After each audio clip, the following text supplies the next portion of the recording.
Our guest today is Tsuneo Watanabe, Senior Fellow of the Security Studies Program at SPF. He joined us to talk about the recent state visit by Japanese Prime Minister Kishida to the U.S. Both sides have said that Japan-U.S. relations are closer now than ever. But at the same time, challenges posed by Russia's invasion of Ukraine, provocations from North Korea, and recent moves by China, to name a few, have brought us to what Prime Minister Kishida called a turning point in history. In our conversation, Nabe-san breaks down the main outcomes of the visit and considers the implications in the US, Japan, and across the Indo-Pacific.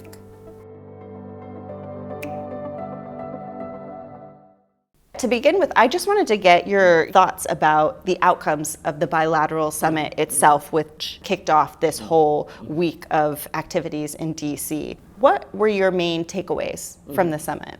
I think it was very impressive for the Prime Minister Kishida to choose the opportunity with President Biden to appeal U.S.-Japan alliance. It's a very global character, a global role, and public goods for everybody, not only in the Indo-Pacific, but in the world, especially at the congressional address. Kishida somehow encouraged United States to engage in the world affairs. It was very, very impressive because in the past, Japan was very passive, and the U.S. often encouraged Japan to participate in several international affairs, such as Gulf War or Iraq War.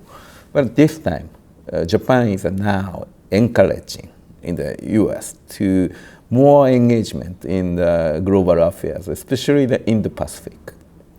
This also came up, so from the joint statement that was issued after the summit, and there was a list of some 70 deliverables about these concrete outcomes that were going to be followed up after this joint meeting. One of which, very significantly, and that kind of shows this increased action on the Japanese side, is the issue of the joint command and controls. Could you talk about what exactly was presented? One homework between the United States and Japan is a close coordination of a command and control. Because without the close coordination of a command and control, any kind of action or reaction would be very delayed. Delay is sometimes very critical. For example, probably the previous plan is US and Japan may have some command and control headquarters together in emergency case. But situation is very much fluid, like from peacetime to gray zone and wartime. Such a control is very critical in order to prevent gray zone become a serious hot war. So Japan and the US, especially the military and the self-defense forces, really need a close coordination. And significant move coming from Japan's side. In 2022 National Security Strategy and the National Defense Strategy, the Japanese government to decide to have a permanent joint command of self-defense forces. I think this is really, Japan's side is now trying to prepare the more effective joint command and control. And that requires the US to have a good counterpart of Japan. And so far, Japan's counterpart is Indo-Pacific Command. But that is located in Hawaii, far away from Japan. And the time difference is significant. Of course, there's U.S. forces in Japan, but their commander is not given the authority to the command and control in case of a military operation. This time, the U.S. and Japan leaders' statement clearly stated to the agreement of closer coordination of a joint command. I'm sure that now the U.S., Japan, both sides in the military level, closely working what is the best way to coordinate. And coordinate means coordinate over alliance management mechanism. Means the very rapid response to any case, from peacetime gray zone to the wartime. I think that clearly shows the readiness of U.S.-Japan alliance.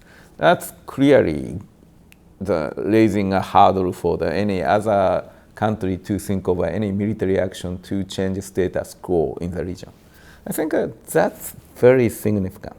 There was a huge list of deliverables, not only focusing on this joint command and control, but also, defense industry cooperation and economic cooperation, space development, AI, all of these different thematic elements coming through. Was there anything else that struck you as particularly significant coming out of this statement? Very impressive one is space cooperation too. I think Japan and the United States already developed many space cooperation, and at least the U.S. side is guaranteed the first non-American astronauts land in the moon would be Japanese. It's a significant how Japan is critical for the space technology and the endeavor to space. That's probably the very kind of political message, but at the same time based on the practical fact, how Japan and the United States has worked closely on the space area. And the space area is, of course, the critical in the military operation. I talked about a permanent joint command and the closer coordination. U.S. case is Army, Navy, Air Force, and Marine Corps. That's clearly covering air, maritime, and land. But now we have a new area like a cyber, space. I think space is one of the critical sphere of military operation. At the same time, space cooperation targeting civilian space usage and commercial business. That scope is not only securing space, but also utilizing space for the future prosperity of all countries. It's very critical. I would like, at this point, to turn our conversation to the trilateral summit. So we had the meeting between heads of state from Japan, U.S., and the Philippines. And I think China was clearly front of mind in this conversation, even with the remarks that came before the meeting happened. And Biden reiterated what he called the ironclad U.S. defense commitment to both Japan and the Philippines, coming in the context of various actions that are happening now in the South China Sea. I wanted to hear about what you saw as the significant outcomes. I think Japan and the U.S. keep the confirming mutual defense agreement. And the U.S. and the Philippines did too, same thing. But trilateral, very first time. That means, Japan didn't have any obligation to defend the Philippines. But why Japan joined? The reason is clearly, again, the characteristic of a U.S.-Japan alliance as a public goods for the stability in the region. The Philippines cases, especially the trouble with China, was maritime security and also maritime order.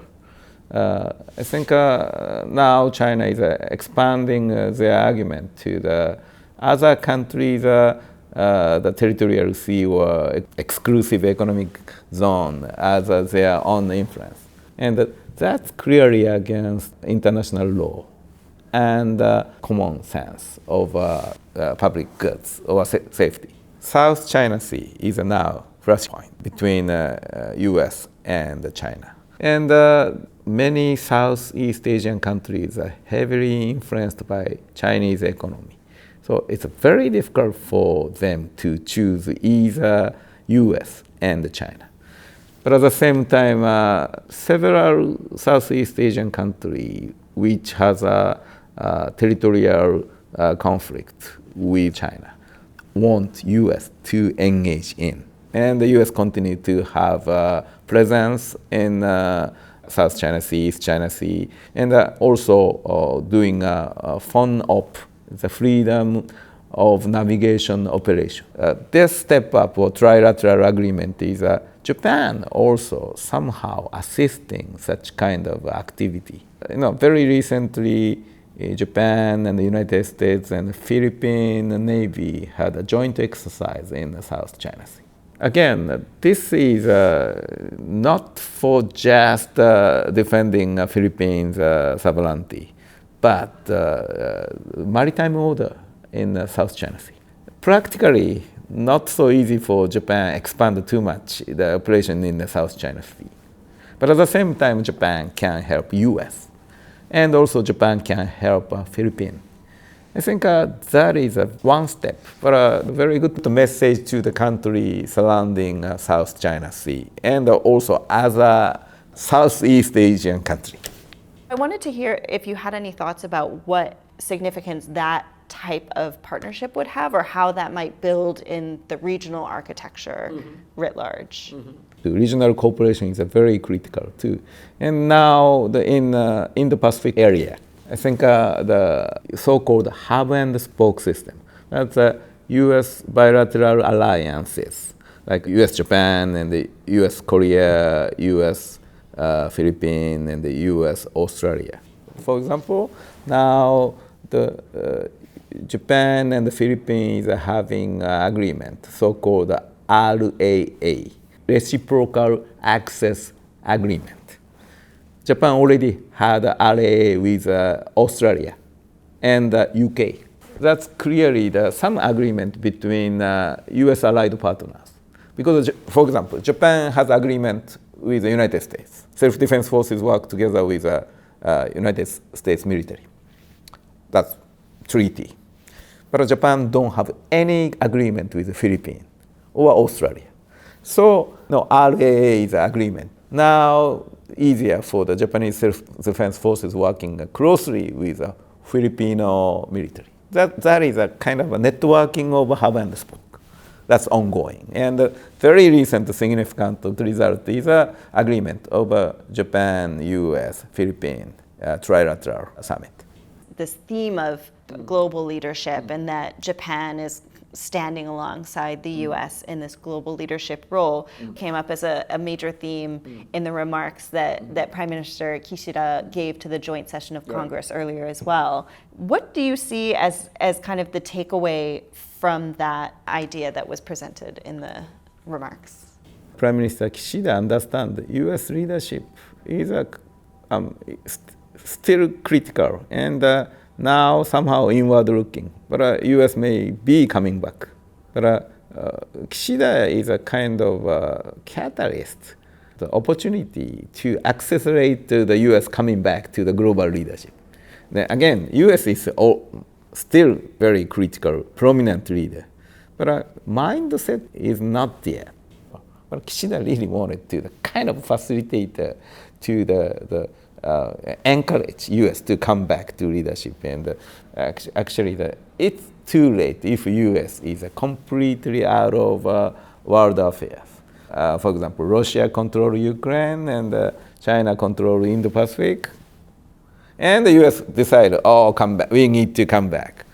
That's huge cost, and probably the people are suffering a lot. So before that, U.S. really need to act quickly. So that is the core of Prime Minister Kishida's address in the Congress. It comes at an interesting time, both for Prime Minister Kishida and for in the U.S., because of course there's the domestic political situation. I think it wasn't lost on anyone that he was giving an address in Congress where there's mixed support for some of this global leadership. So how did those comments how did they sound to your ears as you were listening to them? The one thing is very important that Kishida pointed out in the address in Congress was I'm idealist, but realist. Realist is clearly based on the calculation of international powers and all actors working in self-interest. But clearly, if a common interest, I think the work together. I think that's kind of very important the message because no matter Biden or Trump, Japan continue to work. Because interests are same, common interest. I think that's probably one message, and I'm sure that some Republicans who really close to the Trump, understand. And the fact is Trump team is more hawkish and very cautious against China's influence. So I think that's probably the Kishida and the Japanese foreign ministry are thinking about what kind of message is effective. It's a rare opportunity for the Congress to get together. And at least U.S. Congress share the consensus is some threat conception over China. And Kishida sent a message to the Japan will continue to work with the United States to secure the Indo-Pacific stability and counter against China's expansive attitude. So that's easier for the all Congress members to stand and give applause. So Kishida could be facilitated in some sense. Of course, the division of Congress or politics in the U.S. is not so easy, I'm sure.